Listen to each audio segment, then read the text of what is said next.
What's up, everybody? It is the SportsEthos NBA show with Rick Kamla. Hi. The postseason is here. We made it through, man. 82 games, 6 months, rest, load management, tanking, great performances. The highs, the lows, the Luka trade, the Malone firing, the Jenkins firing, all of the shenanigans of Ja Morant. It's all in the past now. We have 82 games in the books. We have the play-in tournament right around the corner starting tomorrow. We have the playoffs beginning this weekend. And, ooh, this is a great time of year to be a basketball fan. And if you bleed orange like your boy Cam, then, I don't know, you're a pig in mud or something like that. Kurt Helin of NBC Sports will join us in about 20 minutes to break down the play-in tournament and the upcoming playoffs. So, I'm excited, guys. The postseason is here. We made it to the creamy inside of the donut because this is the good stuff. Let's get into some playoff matchups that we know, right? Because we know that the 1 and 2 seeds don't know their matchup yet. In the East, you have number 4 Indiana against number 5 Milwaukee. I don't know what to think about this series. I literally don't. I go back and forth on this one. You know, and it's all about Damian Lillard. Does Damian Lillard play or does he not play? There have been some encouraging reports that Damian Lillard may be able to play at some point in these playoffs. It is the number one question of any team in the entire sport of basketball heading into the playoffs is it's not, is James Harden not going to choke that? We already know he's going to choke. That's not a question, okay? If you're still asking that question, I mean, you're the worst jury of all time. Like, juries take time to deliberate and then come with a verdict, okay? And they use evidence and all this stuff, okay? Like, we have a mountain of evidence that James Harden is going to choke in big playoff games. A mountain of evidence. There is no evidence at all to suggest that he won't choke in big playoff games. That is not a big question. Damian Lillard, whether he will play or not, is a big question. Right now, I've got Indiana in 7. And I'm still like, I want Dame to play. I want all the best for Damian Lillard. I, though, still find it hard to believe that he is going to gain clearance and be able to play. I just find that hard to believe. Okay, they've treated the blood clots. He's at a point now where he can play. Really? That sounds like a miracle to me. Okay, so I got to go Indiana, and I hope that miracle happens. But I got to go Indiana. They're elite in the backcourt, and the Bucks without Damian Lillard are subpar in the backcourt. I mean, the Pacers have Halliburton, you have Nebhard, you have Shepard, you have McConnell, you have Mathurin. What? I mean, that's firepower, man. The Bucks have Kevin Porter Jr., Ryan Rollins, and Gary Trent Jr. Hello, big difference there. All right, the Bucks have a deep front court. You got Giannis, you got Lopez, you got Portis, you got Kuzma. But the Pacers have Miles Turner, you have Pascal Siakam, you have Obi Toppin, you have Aaron Nesmith, you have Jarris Walker. They're deep too. They're like, oh, you're deep? Yeah, that's cool. It's funny. It's because we're deep too. This is going to be a great series. A great series. It's going to be feisty. These teams developed a rivalry last year. They played in the play-in tournament. You had the Giannis, I believe it was the 60-point game where they fought over the game ball and all this kind of stuff. And this rivalry will thicken and deepen in this series. The Pacers have home court advantage. We all know that the Field House is a great venue. I've been there many, many times. They bring that thing to a boil. It reminds me of OKC a little bit. You know, I wouldn't call it a small town, but you know, a smaller market. And those fans get into it, really into it. So I have the Pacers in 7, man. But that's pending the Dame news, and that's what we know right now. I've talked about the Knicks and Pistons series for a while, and I'm going to reiterate some of the stuff that I've said here on the SportsEthos NBA show with Rick Kamla. 3 Knicks, 6 Pistons. I got the Knicks winning this series. I want to say 7, but I'm going to say 6. I'm going to say 6. I'm not sure Detroit gets all the way to a game 7 here. Guys, Detroit is a great story. Detroit has come a long way. Detroit is relevant again. They're back, all that kind of stuff. Cade Cunningham's going to win Most Improved Player. Cade Cunningham is on my second team All-NBA. And they're going to lose to the Knicks. Guys, there's going to be a lot of people picking the Pistons. They're daring to be different. It's a hot take. It's clickbait, all this kind of, and maybe they actually believe it, and maybe it's just for all of that stuff. But what I know about the NBA playoffs, what I know about the NFL playoffs, baseball's a little bit different, but you have to have experience. When you get an experienced team up against an inexperienced team in a situation like this, the experienced team almost always wins. The Detroit Pistons have not been in a playoff series together with this group. This is all new. This is all fresh. When it's new and it's fresh, you make mistakes. You stub your toe. You have hiccups. And for the Knicks, they've been a perennial playoff team for a while now. They feel like they're winning a championship. I mean, I'm not saying Detroit is happy to be here, but Detroit is looking to knock off New York. New York is looking to knock off Detroit on their way to a championship. There's a big difference there, okay? So the Knicks, they're not going to cut any corners or look past Detroit or anything like that. I'm just saying they have bigger goals in mind. Do the Pistons, are they like, 1, 2, 3, championship? No, the Pistons. What do you mean championship? Take the word out of your mouth right now. It's about growth. It's about learning. So Jalen Brunson is healthy, right? Turned his ankle the other night and then played in the second of a back-to-back, and I was like, whew. Why, am I a Knicks fan? No, I'm not a Knicks fan. I'm a Brundog fan, though. I don't want Brunson limping around in these playoffs. The Knicks have 3 long defenders to harass Cade Cunningham. Mikal Bridges, OG Anunoby, Josh Hart. Pardon me. 3 defenders to throw at Cade. And Cade had really good numbers against New York this year. This is a playoff series. You may see some different stuff, some more exotic stuff, some blitzes, some traps, some late double teams, and just to get him out of rhythm and get him off the ball. I could see Tom Thibodeau junking it up a little bit and doing some. I mean, you can't just like Cade Cunningham go out there and flirt with 30-point triple-doubles every night. Throw the kitchen sink at him. Swing. Tim Hardaway Jr. 3-ball. I mean, if I'm the Knicks, I'm going to live and die with that. I'd rather have that than Cade coming downhill and diming everybody and getting in his bag and feeling good. I'd rather have Tim Hardaway Jr., Tobias Harris, let those guys beat me. Clearly I don't want, I'm not leaving Malik Beasley. I'll tell you that right now. I don't really want to leave Tim Hardaway Jr. either, but you got to pick your poison when you're doubling and trapping, right? And so I'm not leaving Beasley. He had over 300 threes this year, up there with Ant-Man and Steph, all right? And you're like, he's not the 6th man of the year. It's Peyton Pritchard. What the F did Peyton Pritchard do historically this year?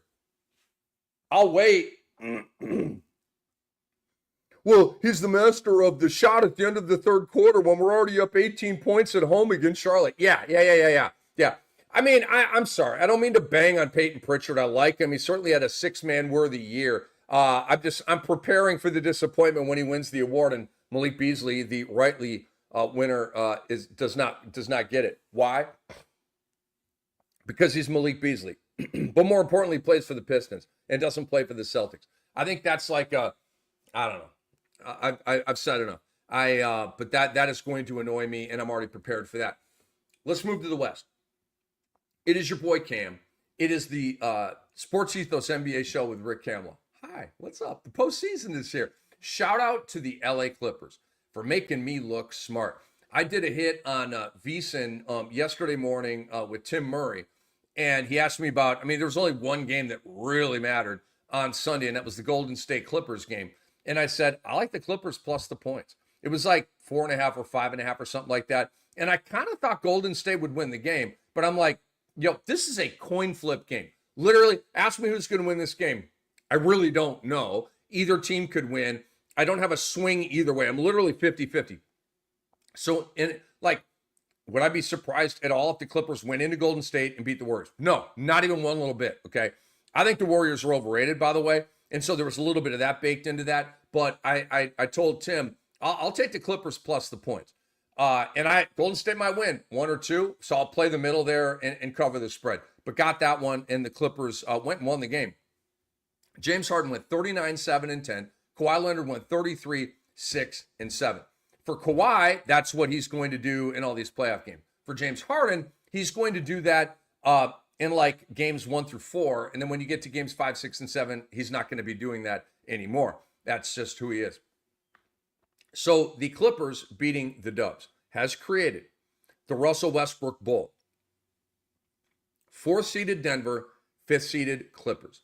This is going to be a great playoff series. Phenomenal playoff series. I hope everybody stays healthy, gets healthy, stays healthy.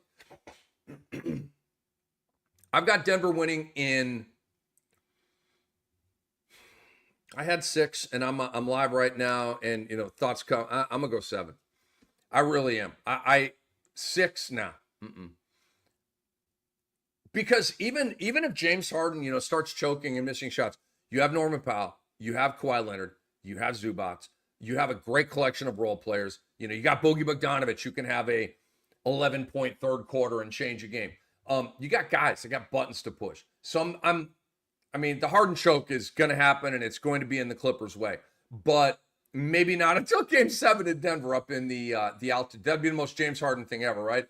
Oh, the Clippers are going to beat the Nuggets in Game 7 at Denver, and Harden goes out there and shoots 3 of 12, right? Hides from the ball and all that James Harden stuff. I say if, it's a when, not an if. But Jokic is the best player in the series. Jamal Murray is back.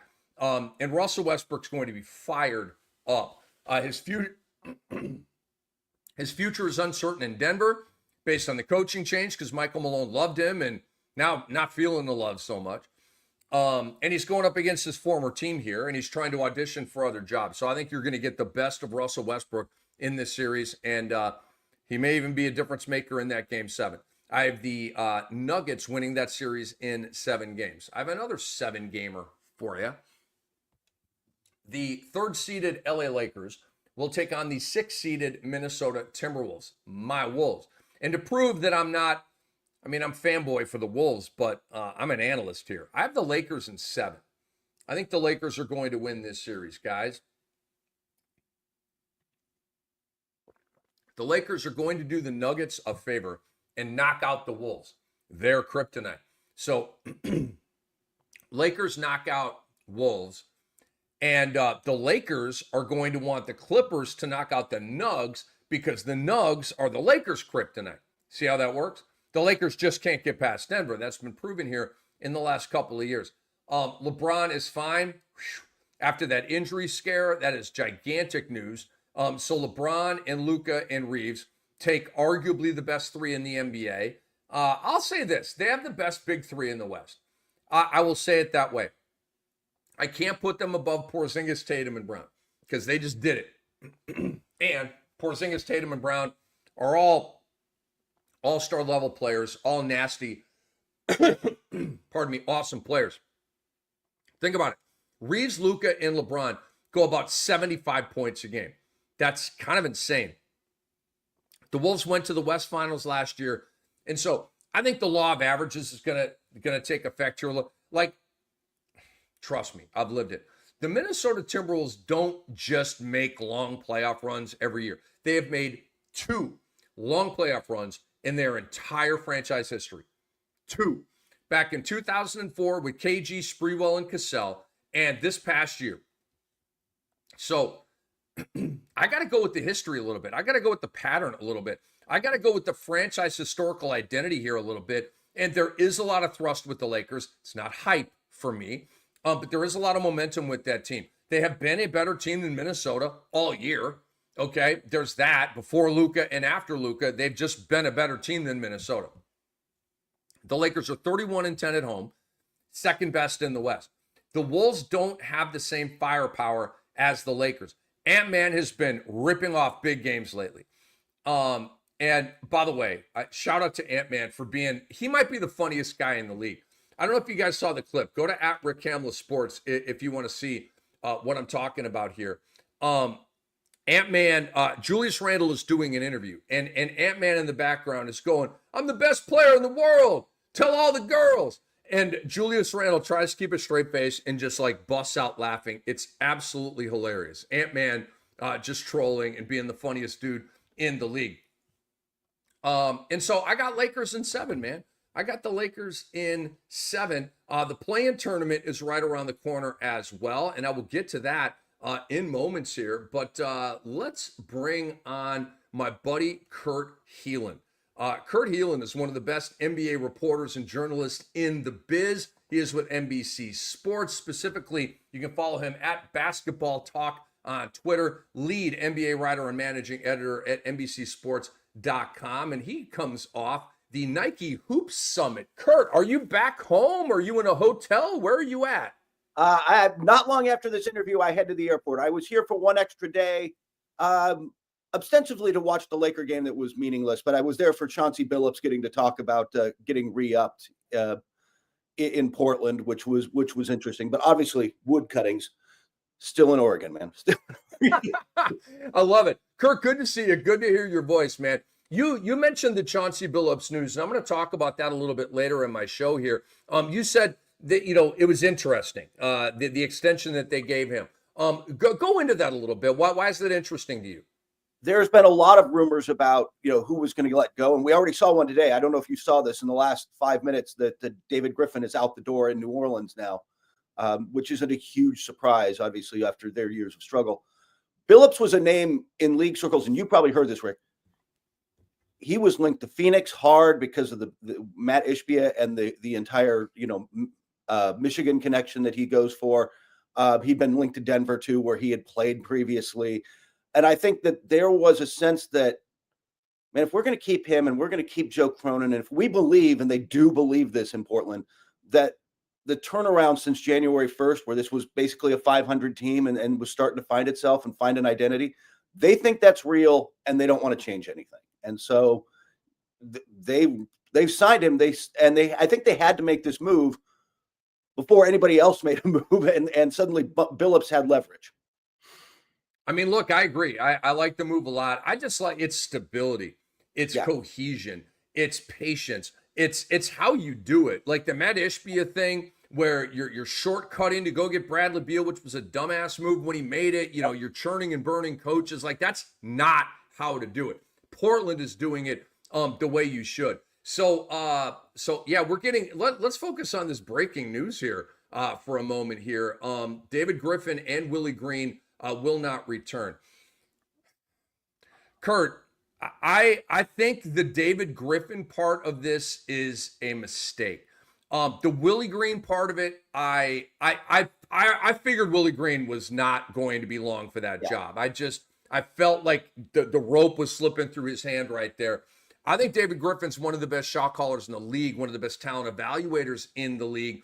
And this kind of takes me, and we're going to need to get some more reporting on this, but I wonder if Zion and his family had something to do with David Griffin getting blown out. And Griff, to me, I don't know, Kurt, has done nothing but sort of coddle him and put him in bubble wrap and give him all these time off and all this patience. And so I don't know. I really don't. I just think it's a dumbass move by New Orleans. I think David Griffin will have another job. Well, the executive jobs are tougher. Like, you may have to wait a year than the coaching carousel. But talk to me here about Griffin and Green being blown out. I'll tell you what got Green in particular in trouble, but Griffin to a degree, which was, as much as it's Zion, you can write Zion off to injuries. And you had to make the bet when you drafted him for sure. I mean, there wasn't a doubt. And even the extension when it happened, the position they were in, you make that bet. You just bet, you bet on him, and it hasn't necessarily paid off yet. But you've got to, I don't think there was anything wrong there. I'll tell you the guy that got them in trouble. It's Dyson Daniels. They had Dyson Daniels. Remember, they traded him in the Johnny Murray deal, and he blows up in Atlanta. He is a Defensive Player of the Year candidate. This is a guy who was splitting minutes with Jose Alvarado. And the fact that he went somewhere else and developed and got his chance and exploded like this was a sign that they just don't think they're managing the players. They're not evaluating and managing them well, and something's got to be done. And so they're gonna shift gears. And I'm with you. I don't lay all this on David Griffin, but sometimes I think an organization needs a shakeup, and this may have been a team. They've got, Rick, don't they have hard decisions to make, starting with Zion right now? What is the future in New Orleans?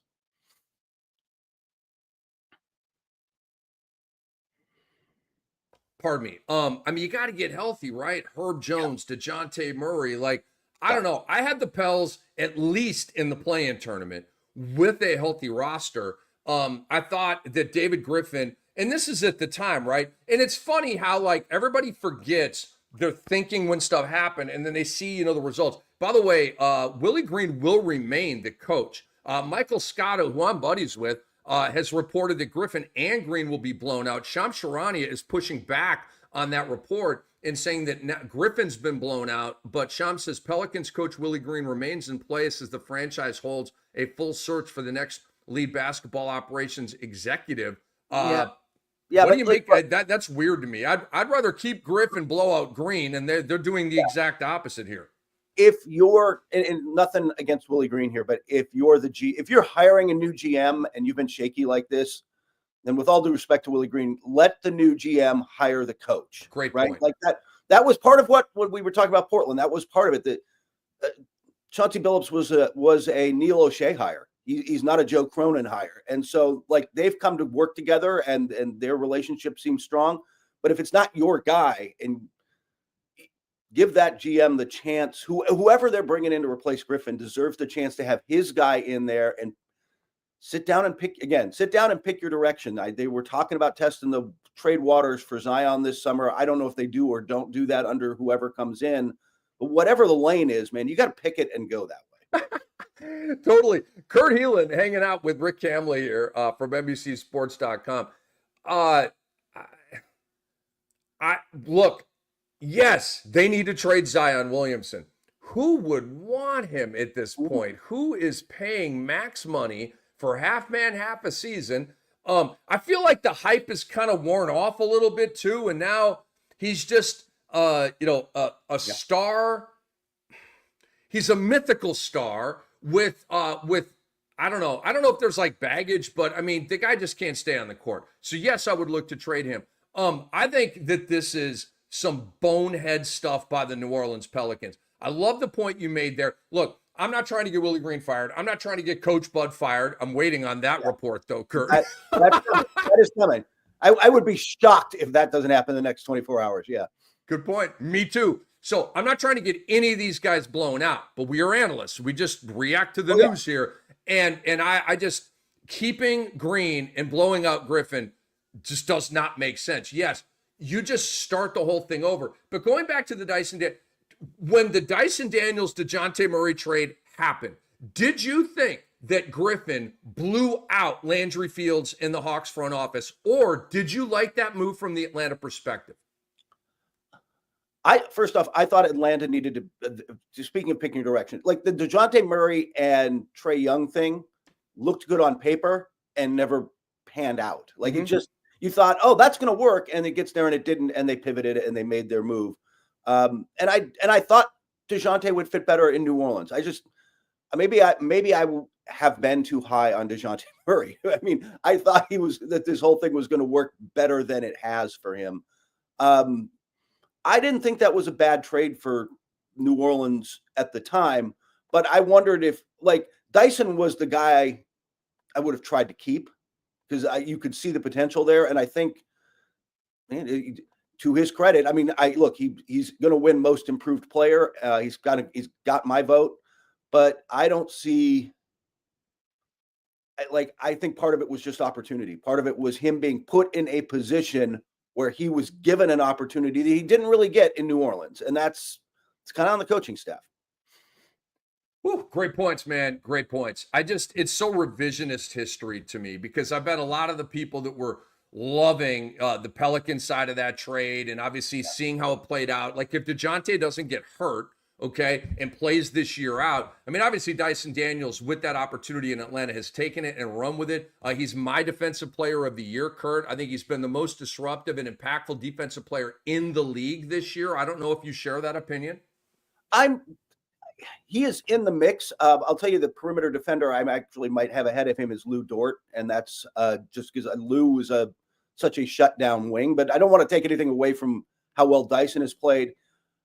It's a whole nother discussion we can have if you want, but it is hard for me to give defensive player of the year to a wing guy when bigs make a larger defensive impact. And so I have not cast that vote yet. I haven't cast any of them yet, but I'm leaning Evan Mobley because he's been consistent all year. Draymond was not consistent, but he's been the best defender the last 2 months, and I can't vote. You know, Wemby, by the way, I was looking this up the other day. You know, he still won the most blocks in the league by like 30 blocks. For total blocks, right? Yeah, total blocks. It was like he had like that's insane more than anybody else. Still, that's a great stat. That's absolutely insane. We had Chris Marlowe on from the Nugs last week, okay. or was that 2 weeks ago? And he was talking about the heaves that Jokic puts up. I'm like, that's a good stat right there. That was a great stat right there. Kurt Helin, NBC Sports.com. He's chilling up in Portland. He was up there with the Nike Hoop Summit, and he's about to fly out after this hit right here. And Kurt, we really appreciate your time, man.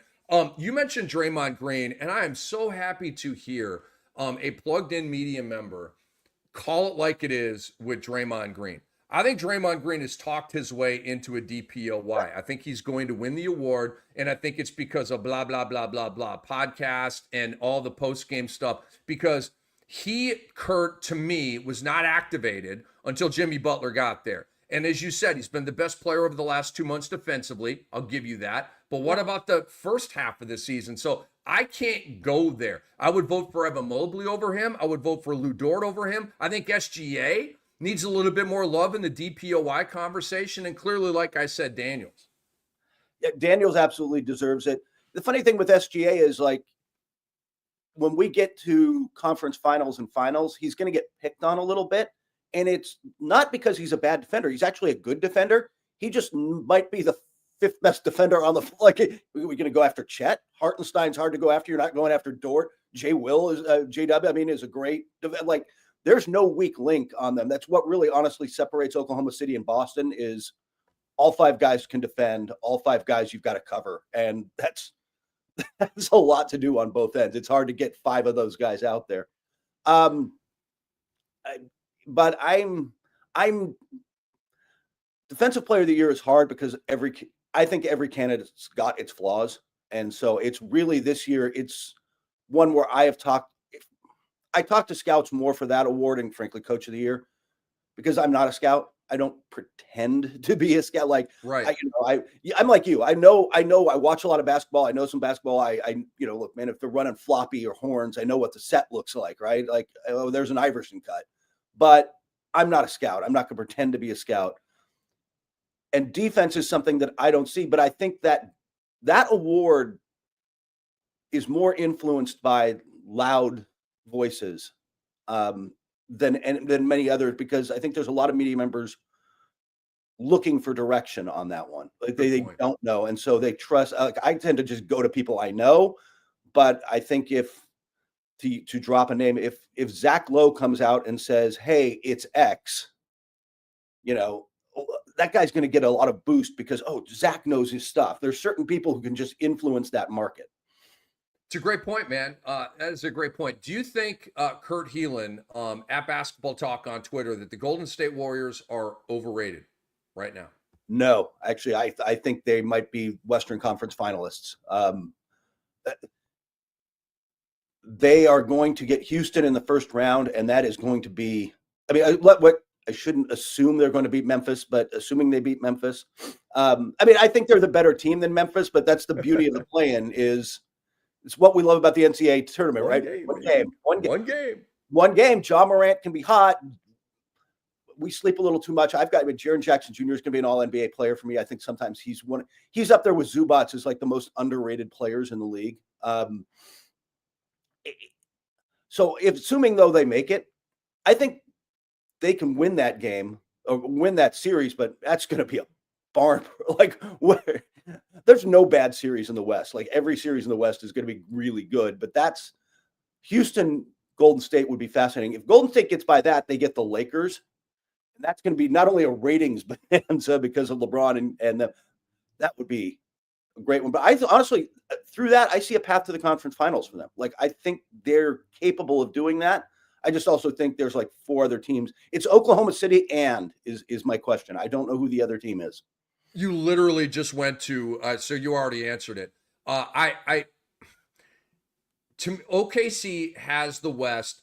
And I'm not worried about jinxing it or anything. This is my opinion.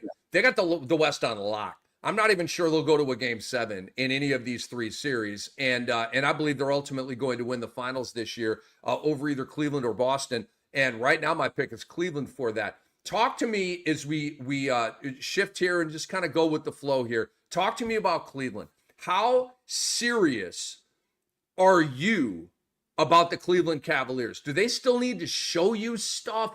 Do you still have questions? Do you doubt that they could beat the New York Knicks? Do you doubt that they could beat the Boston Celtics? Because they just had one of the best regular seasons that we've seen in a while here. And so that's real. But, Kurt, as you know, and all these ball players that we talk to all the time say all the time, the guys that I worked with at NBA TV, Kurt, I mean, they go over the top with it, say the regular season doesn't matter at all. They would say stuff like that, right? I'm like, what do you mean it doesn't matter at all? Of course it matters at least a little bit, seeding, and you got to set the foundation for your team and all that. They're like, nah, man, postseason's a completely different game. So where are you at with Cleveland? I think they're real. I think they're really versatile because of Mobley, the way Mobley is. 2 things. Mobley has stepped up. And I would say Garland stepped up, but also Donovan Mitchell was willing to step not out, but aside a little bit and give Garland and make that relationship work, make that a more dangerous backcourt. They still go crunch time. You're still going to get the ball in Mitchell's hands a lot. Donovan's going to be the playmaker. But I just like the way their team, that 5th guy is really the key, like whether it's Max Strus or whoever they end up within that role in key minutes. Here's where I am ultimately with them. I think they are clearly the 2nd best team, and I think they're half to a quarter step behind Boston. If Boston is healthy and playing like we know they can, like we've frankly seen over the last, 15, 20 games with them, Boston's the best team in the East. But if they're not going to coast through like they did a year ago, and if they can't do what happened in the finals. They get to the finals last year, Porzingis goes down, they can still beat Dallas. That's not the case with Cleveland. If Boston isn't fully functional, Cleveland's good enough to beat them. Look, I agree with all of that. I do. It's not that I want Cleveland to be Boston. It's just I've watched a ton of Cleveland ball all year, and they just check all the boxes, Kurt. Yeah, they've got the core 4. They might be, OKC's the deepest team in the league, but Cleveland might be 2nd. They're right there. And they've got firepower. They've got a great coach. It's just all happening, man. And they've sort of been knocking on the door a little bit here, and maybe they're ready to break through this year. Kurt Helin, NBC Sports. In the West, I have a couple of 7-gamers here. Talk to me. Clippers, Nugs. Yeah. Let's go first there. And then Wolves and Lakers. I mean, my goodness. These series are going to be so fun. Who do you have, Clippers and Nugs, dude? That's the one I got to think about. I am leaning for Clippers, like you said, Clippers, maybe Clippers in 6 because 7 would be in Denver, in Mile High. But watching them, look, I'm based in LA. I've seen them a lot lately, but watching them of late, since Kawhi Leonard has started to look like Kawhi Leonard, and now, by the way, they've earned the week off. They avoided the play-in. Old legs get rest. Harden, they're still capable. You saw it actually in that game. Harden, 12 points in overtime. Kawhi Leonard gets to he's just robotic still, man. He just gets to his spots and hits his shots and plays smart defense. When Zubac's in the paint and Norm Powell hitting shots, like I think they are a legitimate.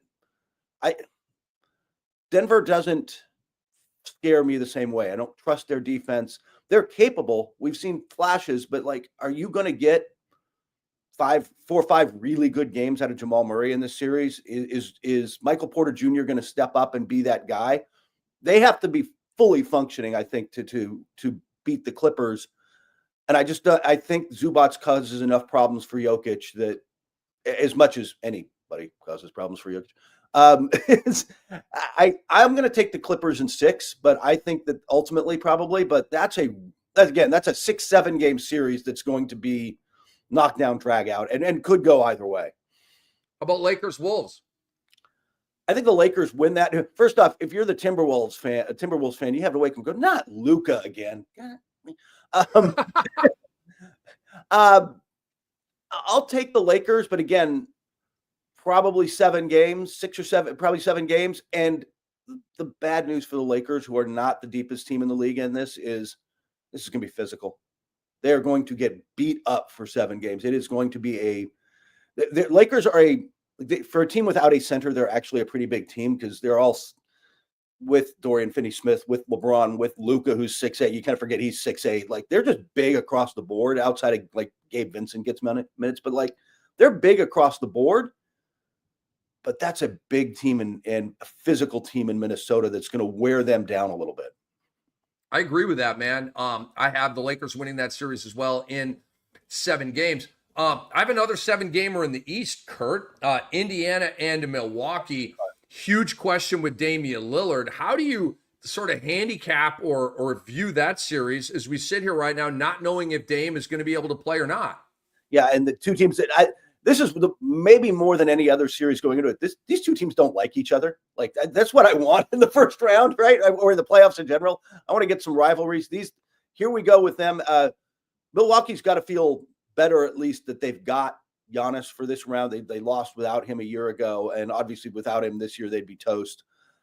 I still think, Rick, I'll ask you, Indiana's played really good defense second half of the year. Not really good, but good defense, good enough defense. Is that real, or are they in trouble? Because if it's real, then I think they win the series, honestly. Yeah, I need to see that in the playoffs. That's something I need to see translate, because you're playing defense against, your numbers could be enriched by a matchup with Toronto or Charlotte or tanky this or tanky that, and it kind of maybe brings your defensive rating up a little bit. But I don't know them for defense. I know them for pace. I know them for scoring. I know Indiana for depth. And I like Indiana a lot. I am picking them in 7 games with an asterisk, depending on what happens with Dame. And we certainly hope he can come back and play. But I just, Kurt, I'm not hating. I'm not anything, okay? I want Dame to be able to play. I want Dame healthy and happy and all that kind of stuff. I find it hard to believe that he's going to be cleared to play this soon after a diagnosis of blood clots. I just find that hard to believe. So I hope we get a miracle here, but that's where I guess a really realistic outlook on it. I'm not trying to be pessimistic. It's realistic, And even if he comes back and can work his way into shape and can go, look, as clutch as he obviously has been for his career, man, I can target him. I've got guards who can attack and get downhill, and a whole bunch of them, and I can make him have to defend. The challenge is, obviously, the other way is, I was about to say Indiana doesn't have a good matchup for Giannis Antetokounmpo, but does anyone have a good matchup for him? Like, he's going to get his in this series too, and that's going to make it entertaining. Kurt, one more for you, man, and I will let you go. I want to ask you about Knicks and Pistons. The Pistons are going to do. I'm huge on experience, right? Kurt, we've been doing this a long time. Okay. I got some gray hair. I see some gray in your goatee there. Okay. We've been doing this for a while. How many times has experience prevailed in an NBA playoff series? So talk to me about New York and Detroit. I think this could be a fun series. I think New York's going to have to work for it. They don't have. Look, I think Cade's going to have a big series. They don't have a great defense there. You drop Cat too much, and Cade will destroy. He's become a really good mid-range player, and he can destroy them from there. And that said, I'm with you. Experience and able to handle the physicality that Detroit will unquestionably bring in this series. This is one where it probably beats New York up a little, but I trust Brunson and Cat, by the way, who we kind of forget. Towns had a huge playoff run last year in Minnesota when they made the conference finals. I expect him, and he's going to be on my all NBA teams. I expect big things from him out of the playoffs, and I expect the Knicks to advance. But they're going to have to work for it. This is a good Detroit team on the rise. I agree with all that, man. Kurt, can't thank you enough for the time here on your way out of Portland right now. Tell everybody what you got going on. Podcasts, shows you're doing, articles that are coming out, your upcoming travels. Tell the people what you got. Yeah, fortunately, with 2 teams in LA, and hopefully in the playoffs, I don't have to travel quite as much for a little bit. Interesting stuff. Hey, you can go back and find my notes and stuff for people who are fans of future stuff. There's notebooks on the men's and women's games from the U.S. the Nike Hoop Summit out here with Carlos Boozer's kid, who's it's a whole nother conversation. Rick Cameron Boozer, who's going to go to Duke and then be a high draft pick in a year from now. He plays like his dad, man. He is bigger and stronger than you. And good luck. Does he have more skill than Carlos? Can he shoot better than Carlos? He knocked down a couple threes, but his game is, you can still see he's just a man among. These are big high school kids. These are the best high school kids in the nation, and he was still bullying them inside. And wow. So it's fun to see. So all that stuff is there, and of course we're going to have at NBC Sports. We'll have playoff previews, playoff highlights, and quickly soon, I think, as soon as I'm done here, a breakdown of David Griffin being out in New Orleans. So there you go. There you go. Kurt, you're my guy. Thanks so much for coming on. Anytime, buddy. Yes, sir. Safe travels back to LA, and we'll be in touch, okay? I look forward to it. Kurt Helin, ladies and gentlemen, at Basketball Talk. Check him out, NBCSports.com. That was fantastic stuff. Love picking Kurt's brain. I've been buddies with him, and we've been doing this for a long time. Really cool to see him right there and hear about Boozer's son. I was kind of wondering about Duke, like after the coup. I mean, obviously they're good every year and stuff like that, but like, who are they going to get? Who are we going to be excited about on Duke? Well, there you go, Carlos Boozer's son. We'll be excited about him next year on the Dukies. All right, I got to pick up where we left off. Okay, some thoughts on the play-in tournament here. In the East, you have Atlanta and you have Orlando. I have Orlando winning and covering the spread of 5.5. The Magic's defensive identity is going to show here. It's a home game. The Hawks are like, they got some talent and they're kind of fun to watch and all that kind of stuff. But are they ready to go into Orlando and win, a play-in tournament game, sort of a one-and-done style game? I don't think so. You've got Kentavious Caldwell-Pope to hawk Trae Young. Paulo and Franz are better than Trae and whoever their second best guy is, probably either Daniels or Okongwu. And it's home court advantage for the Maj. So I will go with them. Now, Miami and Chicago. This is one of those when my first thought on the game was pivoted after I thought about it more. So it's Miami at Chicago. And recently I faded Kobe White in a matchup with the Miami Heat and Davion Mitchell. And I was wise to do that. He shot like 5 of 14. I think Davion Mitchell is going to take a major bite out of Kobe White. And Kobe White's been zipping around at 25 to 30 points per game over the last, 2-3 weeks. Okay? That ain't going to happen. All right? Davion Mitchell, a.k.a. off night, is going to create an off night for Kobe White. And if Kobe White has an off night, are they going to be able to keep up on the scoreboard? All right? Chicago has Josh Giddey, breakout year. It's been fabulous. You have Kevin Huerter, who I'm a big fan of, but he runs hot and cold. He could have 21. He could have 9. Or he could just land right in the middle with 15. Nikola Vucevic, after slumping after his return, has really gotten his game together, and he's cooking right now. But you're not deep, okay? You probably won't have Lonzo Ball, probably won't have Io, and a lot of other guys. And on Miami, you've got Bam Adebayo, Tyler Hero, Khalil Ware, and you've got Andrew Wiggins. It's a decent core 4 right there. And then you've got, Burks and Highsmith and Duncan Robinson and all these guys.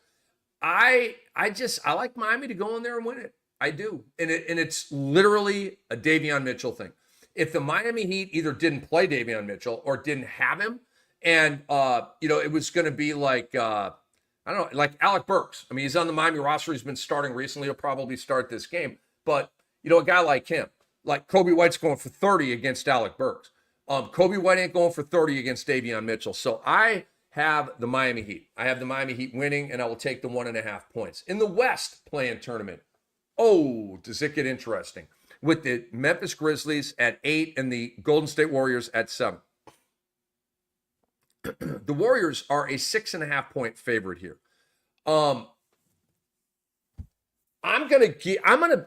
Golden State is going to win this game, I believe. I kind of hope they don't, but I believe. And but they're not going to cover the spread. I think Memphis is going to be inside of the 6.5. I like I said to Kurt, he didn't agree with it, and that's great. But I think Golden State's overrated. I don't think they're hugely overrated. I just think they're overrated. I think Steph and, the championships and, they're the Warriors and like all that stuff. And it's like, is this team really that good? They just lost to the Clippers at home in overtime in a game to avoid the play-in tournament. This is the Clippers, guys. James Harden almost had a 40-point triple-double on him. All right? I'm not impressed. I'm not. I see the wins. I know that the whole thing's been different since Jimmy Butler. I get it. I need to see more, I guess. After all that winning and Jimmy Butler and all of the press and all of the with Mr. Hollywood, they're in the play-in tournament.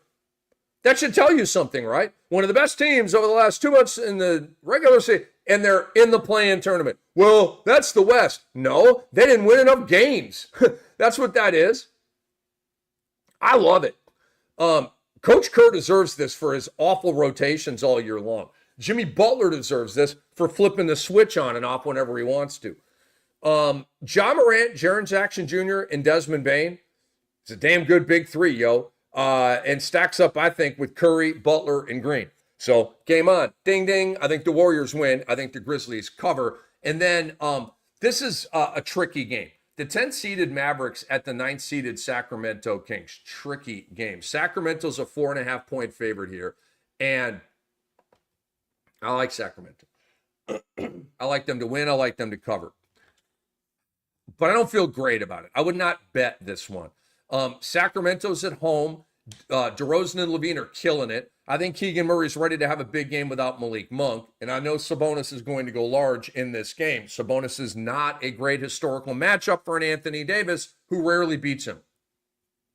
I got Sacramento.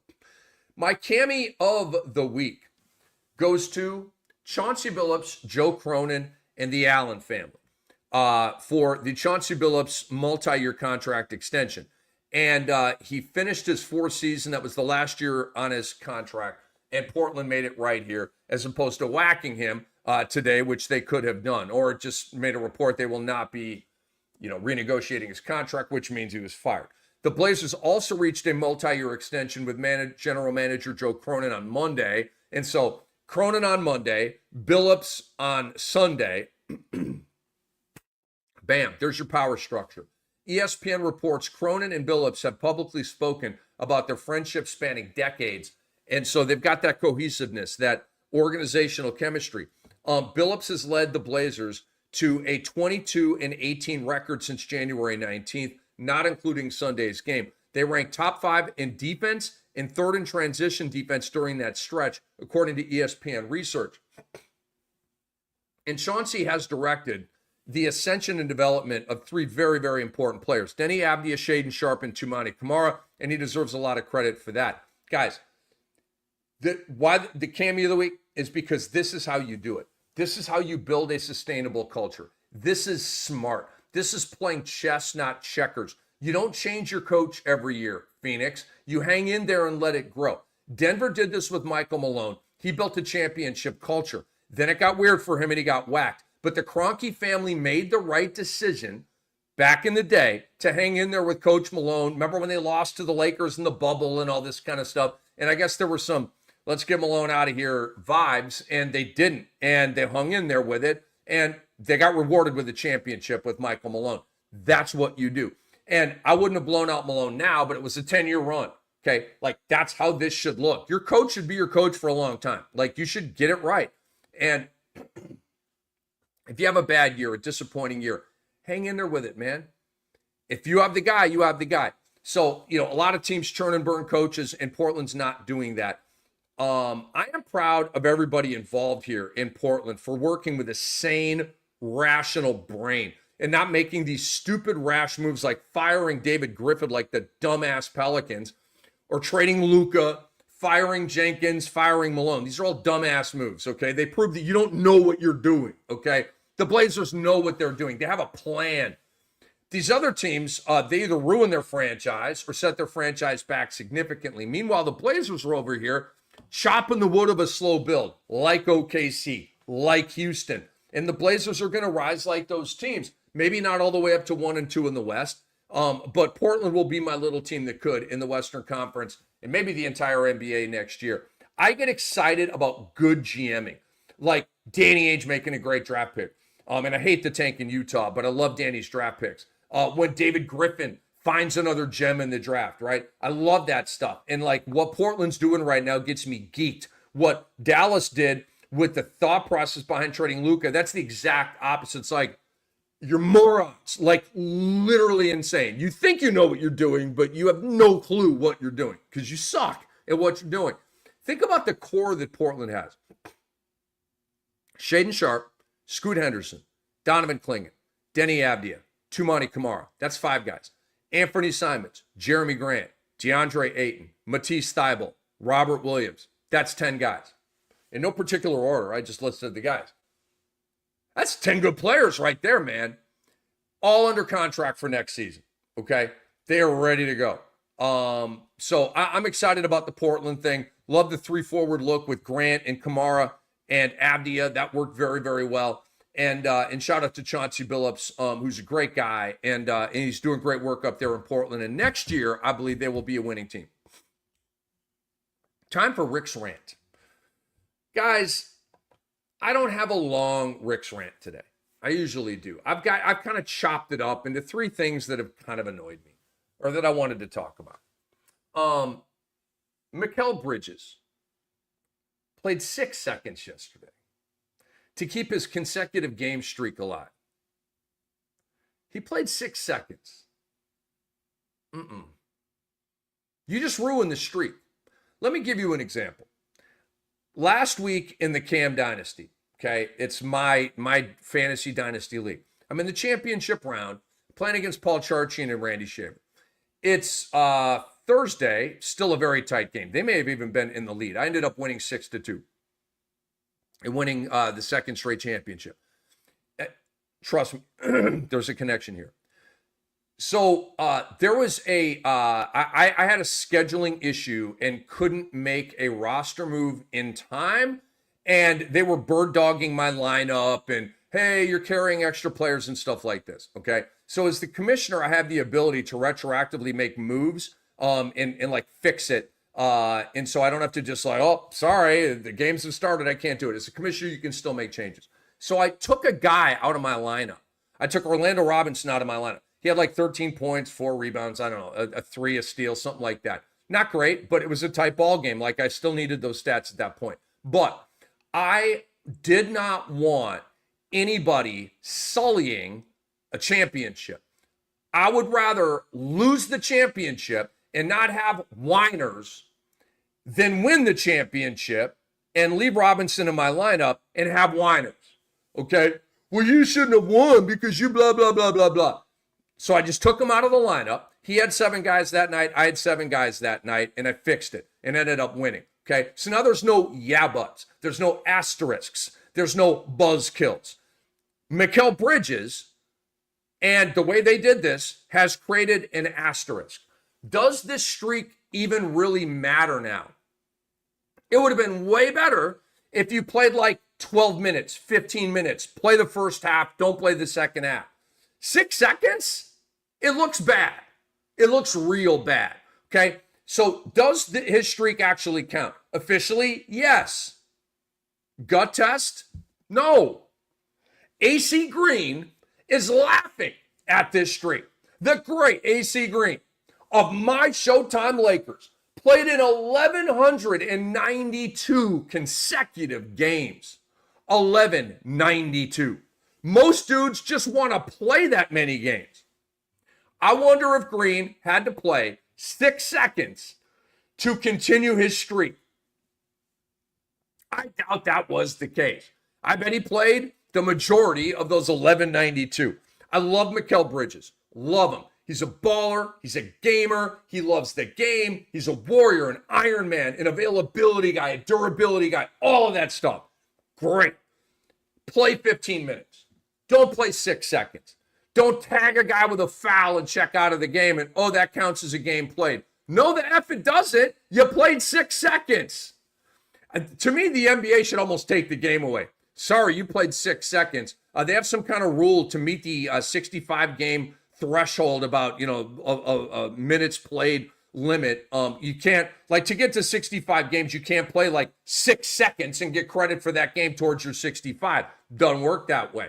So that kind of annoyed me, and I wanted to get that off my chest. But I do love Mikal Bridges, but there's a better way to do it. You got to take do what you got to do to take the yeah but out of it. He did not do that. There's all kinds of people on Twitter. This streak is bullcrap. It doesn't mean anything. You ruined your streak by doing it this way.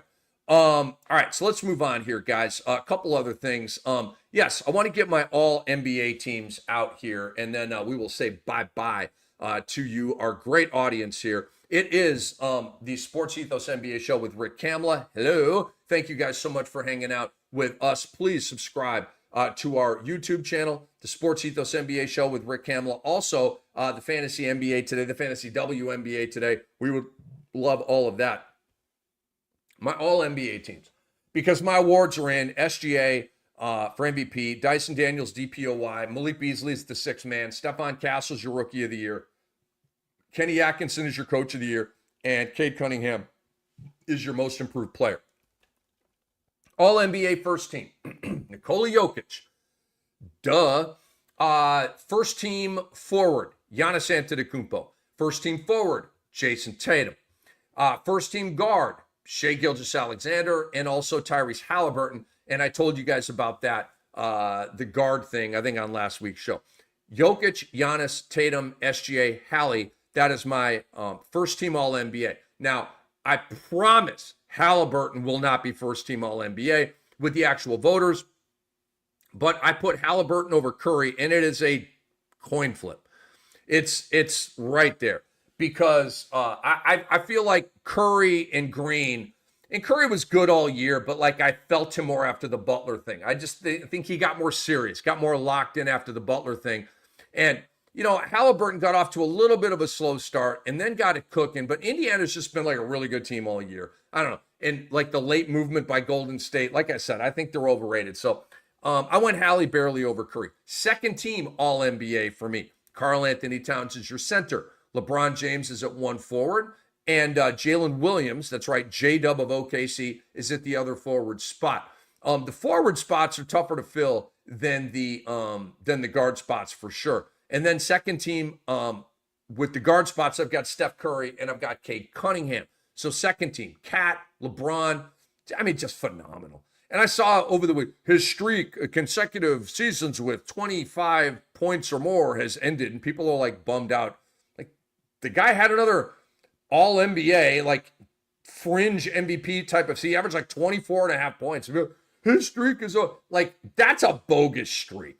LeBron's streak of consecutive 25 point per game seasons, like, we're going too far. And I'm a stat guy, and I'm a historian, and I like it. That's just not the stat. That is not it. And don't get me started on merging regular season and postseason numbers to create a whole different stat set. I hate those stats. They're so dumb. They're so dumb. They're like, I don't know how to describe it. It's like you're overthinking it. You're getting too creative. Like, even for a creative guy like me, you can get too creative. That to me is too creative. It's just dumb. It's postseason, regular season. You don't blend the two. You just don't. Third team All-NBA from your boy Cam. Domantas Sabonis didn't get the All-Star nod. It's an egregious joke. He gets my nod for All-NBA. Jaren Jackson Jr., Evan Mobley are your forwards on my third team All-NBA. And then Anthony Edwards and Jalen Brunson round out the guards. Third team, Sabonis, JJJ, Evan Mobley, Anthony Edwards, and Jalen Brunson. And before we get out of here, guys, I just have a couple of shout-outs before I get out. It is Pat Connaughton going off for 43 points yesterday as the Bucks beat the Pistons in overtime. Pat Connaughton had 43 points. Oh, silly season was rolling yesterday. And Jaime Jaquez had a FU SPO game yesterday. 41, 10, and 7. Made 17 of 25 shots. And now he will go to the bench and never play in the playoffs unless somebody gets hurt. I'm out, folks. Big thanks to Andre Lemouche for all the work that he does. Big thanks to my buddy Kurt Helin of NBCSports.com for hanging out. Go to your favorite app store, download the Sports Ethos app, go to SportsEthos.com and get a membership and subscribe to our work over there as well. Love you guys. We'll see you next week, 11 a.m. Eastern time with the Sports Ethos NBA show with Rick Kamla. Bye-bye.